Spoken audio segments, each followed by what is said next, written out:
idol. Ngayon may ituturo na naman ako sa inyong 4 chords lang, no? Mayroon na siyang kantang pwedeng magawa.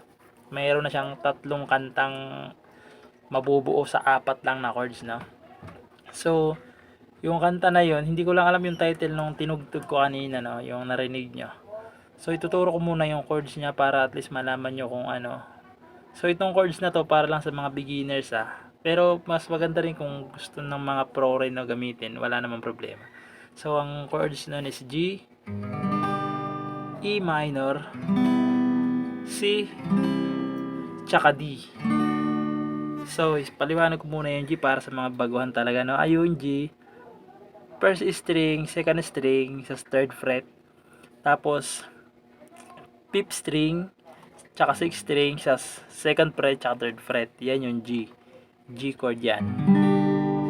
Tapos yung E minor, itong 5th string tsaka 4th string dito sa 2nd fret, ipitin nyo lang yan dalawa, itong 4th tsaka 5th. Yan.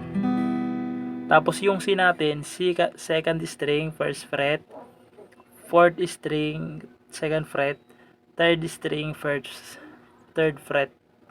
Yan 2nd, 4th tsaka 5th string yan. C, tsaka D. Yung D, 2nd string, 3rd fret, 1st string, 2nd fret, tsaka 3rd string, 2nd fret. Yan yung D.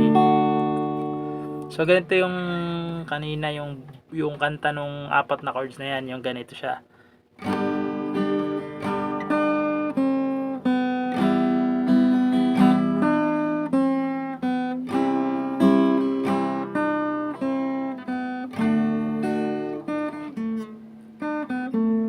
Okay?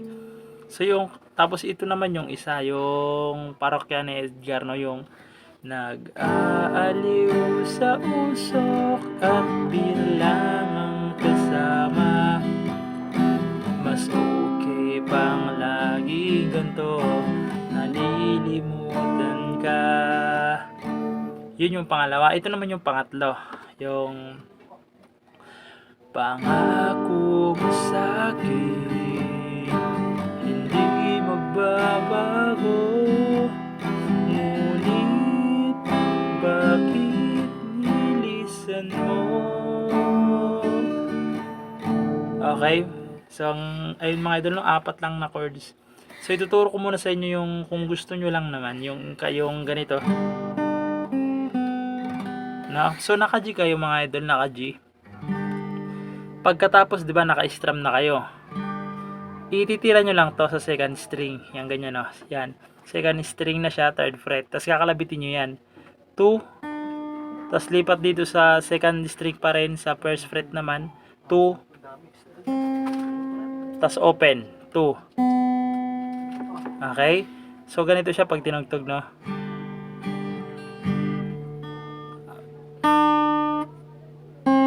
Tapos open. Tapos E minor. Tapos din mo ulit yung 2nd string. Din yan, 2nd string. Tapos lipat ulit, ganun pa rin. Tapos open.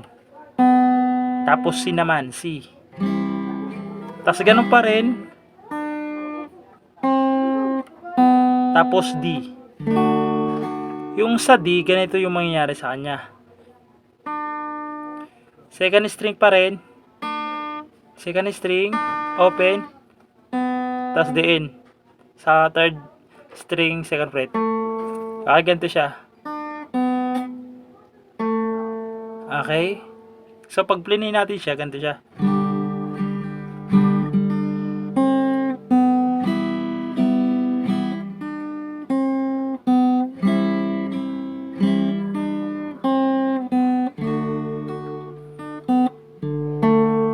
Okay? Ang hirap kasi mag-play dito mga idol, pasensya na, no? So, ganun lang siya, no? 4 lang na chords, matutugtog nyo na yung 3 kanta na yan, no? Pero hindi talaga siya totally yung mga original, no? Yung para lang to sa mga beginners, no? Pasensya na kayo mga idol kung medyo magulo yung pagturo natin. So, basic lang naman to, no? Sana magustuhan nyo at sana i-subscribe nyo yung ating YouTube channel and bye-bye!